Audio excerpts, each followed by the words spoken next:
Amy Jacobson on AM 560. The Answer.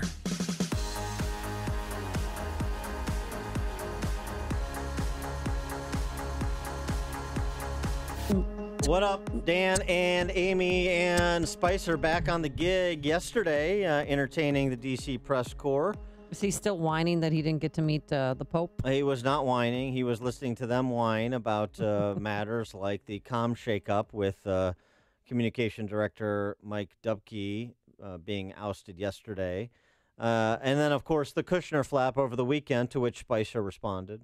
To the issue of the Russia probe, I'm wondering, Sean, if you can tell us when the president knew, whether the president knew at the time that Jared Kushner was seeking to establish back-channel communications at the Russian embassy to the Russian government. And if he didn't know at the time, when did he find out? I think that assumes a lot, and I would just say that Mr. Kushner's attorney has said that Mr. Kushner has volunteered to share with Congress what he knows about these meetings, and he will do the same if he's contacted or connected with any other inquiry.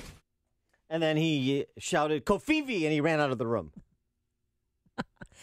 I love Kofifi. And so you have to understand, too, I mean, compare really with the D.C. press corps, Washington Post, New York Times reporting on this alleged Russian collusion matter, sans a law they can point to that has allegedly been violated, much less any evidence in furtherance of that contention, with what you get from Maxine Waters, who is one of the new intellectual North Stars for the 21st century left, along with Pocahontas and she's leading the impeachment Cory Booker movement. This is No Justice, No Peace Maxine at home talking to one of her constituents, arguing with one of her constituents who actually likes and supports President Trump. Your president is a dishonorable, lying man. He mocked a journalist. I've never seen a grown man do that. He talked about grabbing women by the private parts. He lies every day. He's in bed with Putin and the Russians about oil. And everybody around him are allies with the Kremlin and with the oligarchs of Russia. They're going to take us down. Yeah, it's a That's conspiracy. that's how it's going to end, Dan. Uh-huh. Well, since our friend Larry Elder, the sage of South Central, is new to Chicago starting tomorrow, 7 to 9 p.m., starting June 1st, tomorrow, on these airwaves, 7 to 9 p.m., the Larry Elder Show coming to AM 560, and we're pleased to have him. But since he's new, I'm going to ease him in to the lineup by asking him to match wits with Maxine Waters. Larry Elder, thanks so much for joining us. Appreciate it. Thank you so much for easing me in. Yes, yes, I'm sure. So, I bruise easily. Content's under pressure. Yeah, exactly. Well, I want to be hospitable, and so that's right. So, give us your thumbnail opinion on the Russian collusion story as it's continuing to develop, with Michael Cohen being solicited for testimony from congressional inquisitors after Kushner, and Flynn now turning over some documents, and there's just kind of like daily drip, drip, drip without much of substance to point to, just kind of the shadowy conspiratorial talk you get from a Maxine Waters. Well, the whole point, of course, is to slow down Donald Trump's agenda. Dan and Amy, you know damn well that President Trump is not going anywhere. Even if the Democrats took over the House, which in my opinion they're still not going to do, you have to have every single one of them vote for impeachment for Donald Trump, and they're not going to do it. These grounds are thin, and they even know it. I don't think you're going to even be able to have enough Democrats. That's stupid to try to impeach Donald Trump because he allegedly had some aides who met with some Russian officials. So what? He went to Comey and said, dude, do you have to continue this investigation of Michael Flynn? So what? He fired Comey a few days ago. Democrats were yelling for his head. So what? They've got nothing and they know it. Let's assume in the unlikely event that enough Democrats voted to impeach Donald Trump. It then goes to the Senate. It takes 2/3 of them to throw him out of office. You're not going to get 2/3 to do it, so it's not going anywhere. The whole game is about mucking up Donald Trump's agenda, and they've been pretty successful in doing that. So this morning, breaking news, we're learning that Trump is expected to withdraw from the Paris climate deal. Did you see that coming, obviously, and are you happy that he's going to do that? Yes and yes. Remember, he campaigned and said it was a hoax, and he's not pulled back from it. I don't consider it to be a hoax, but I do consider it to be alarmist and hysterical. Everybody knows the planet has gotten about 1 degree or so warmer in the last 100 years, but how much humans have done to it, what to do about it, there isn't a consensus. It's a lie to say 97% of climate scientists agree. All they do is agree on the fact that the planet is getting warmer. But whether or not man has had a great deal to do with it, the scientists disagree. So I agree with Donald Trump. It is a crock. I want to get your take on campus culture. This is an issue important to me. I know it's important to you. And this takeover by the Barbarian set at Evergreen State University in Olympia, Washington.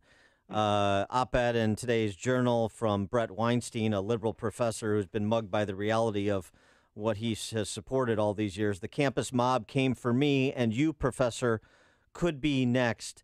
Your take on the day of absence, the idea of forcing white people from campus, the mob mentality that's being facilitated not just by professors but by administrators like the president of Evergreen State University, and how important is what's happening on campuses such that we should pay attention and understand the implications beyond the campuses? Well, it's the end game of the indoctrination of these kids. They're called victims of racism, victims of sexism, victims of homophobia. That's what we are taught in our society right now. Everybody is a freaking victim, and as a result, this professor, who very likely has contributed to that mentality, has now gotten bitten in the butt because of it. You are absolutely right. These professors have created this atmosphere where their kids are running around talking about microaggressions. You say anything at all untoward towards a black person, towards a Muslim, you are an Islamophobe, you are a racist. It's absolutely absurd, and this is the kind of political correctness that I think Donald Trump campaigned against and helped him win. It's absolutely ridiculous, and I'm surprised there aren't more professors who are signing petitions saying, I don't agree with Donald Trump, I don't agree with Ann Coulter, I don't agree with Heather McDonald, I don't agree with many of these conservative speakers, but crying out loud, if a conservative speaker can't speak on a college campus where you're supposed to have a laboratory of ideas, where can somebody speak? Where can the First Amendment apply? But I'm not seeing these professors standing up and yelling and screaming about this. So they've created this atmosphere, and it's coming back to bite them. Now, when you were growing up, were you ever the victim of racial taunts? Sure. Of course, everybody black that lives and breathes has had something said to him. But for crying out loud, the kinds of things that were said to me versus the kinds of things that were said and done to my father, night and day. There have been some slights, and idiots have said certain things, but nobody's got enough power to stop anybody who's willing to work hard and invest in himself nowadays. Racism is no longer a major problem in America. There are individuals who say and do stupid things. Look, 8% of the American people believe Elvis is still alive. 50% of those numbers believe that you send him a letter, he's going to get it. So you have to write off pretty much about 8 to 10% of the American people. They're never going to change. But for the most part, most people are interested in their own lives and making sure their own families are doing well and don't have enough time to sit around and try to undermine the progress of somebody else because he's black or gay or whatever. But do you worry about self-segregation like we see on college campuses and that being kind of the new normal or the cultural direction for the kids that are in college or en route to college or just graduated from college? Because that, yes, they can grow up and they can grow out of such nonsense, but there's a lingering impact to that as well. There is an effect among a percentage, and it dilutes the quality of the culture. I agree with you, and I think that part of the reason you have these kinds of little cliques and stuff on college campuses that many of the students are admitted on the basis of race-based preferences. They have not met the kind of standards it takes to compete academically successfully at school, so they're getting mediocre grades, and they huddle all together and they accuse the professors of racism, as opposed to looking at whether or not they should have been on this campus in the first place, whether or not this campus was more competitive than they could handle. They're playing Major League ball. Maybe they should have been at AAA or AA. That's really what's going on here. You have a lot of kids who are insecure because they're not doing well, and as a result, they form all these groups and they petition and they have all these imaginary slights, when in fact they're simply not cutting it. That's what's going on here. Okay. And on a lighter note, we were wondering if you have the definition of Kofifi. Donald Trump tweeting around midnight, despite the constant negative press Kofifi. And then that was the end of the tweet, and people are having fun with it this morning. Dan, what did you think it was? I believe it is Melania's second cousin on her mom's side from Ljubljana. I'm not positive about that, though. I thought it was an impressionist artist. Yes. One of Donald Trump's favorites. I have no idea what that means. And notice how he's got everybody running around talking about it. Oh, yeah. This ability of Donald Trump to communicate directly to people without going to CNN and MSNBC is a huge advantage. It can be misused, and he's misused it from time to time. But by and large, it is a massive, massive advantage for Donald Trump to be able to communicate directly to people without it being filtered by the left-wing media that hates his guts. And 3 hours ago, he tweeted, "Who can figure out the true meaning of Kofifi?" Well, you just got Enjoy. it. Larry Elder. There's Monet, there's Manet, and there's Kofifi, the impressionist.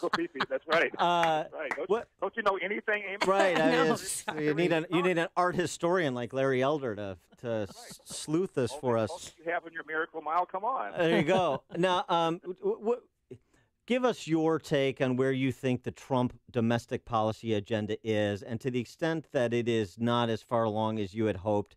Is that fundamentally a marketing and communication problem at the White House, including with the president? Is it weak-kneed Republicans? Is it some combination of those two things? Is it something else? I would say all of the above, and I would throw in the hostile media. Look, this is a president who has come into office with a great deal of hostility. People have called him racist and sexist and a Nazi. Howard Dean called Steve Bannon a Nazi. Maxine Waters called his cabinet appointees scumbags. And, of course, you have a media that feels that rich people need to be taxed more, that believe that climate change is a major problem, that don't like the idea of a wall, and want more Ruth Bader Ginsburg on the Supreme Court. So, of course, you're going to have a lot of opposition towards that agenda. But when people tell me that Donald Trump's agenda has been derailed, I say, let's compare it to what kind of agenda we'd be talking about if Hillary had been president. We'd be talking about another Ruth Bader Ginsburg on the Supreme Court. We'd be talking about raising taxes on rich people. We'd be talking about a march towards single payer, which was the goal of Obamacare all along. So when I look at the first 4 or 5 months of Donald Trump's presidency, I compare it to what the first 4 or 5 months of what Hillary's presidency would have looked like, and it's night and day. He is Larry Elder. You'll get those reflections and insights every weekday, 7 to 9 p.m., starting tomorrow on these airwaves. Host Larry Elder, host of The Larry Elder Show, appropriately titled. Larry, thanks so much for joining us and for joining us long term. We're happy to have you in the lineup. You got it. Anytime. Thank you. And he joined us on our turnkey.pro answer line. The more you listen, the more you'll know. This is Chicago's Morning Answer.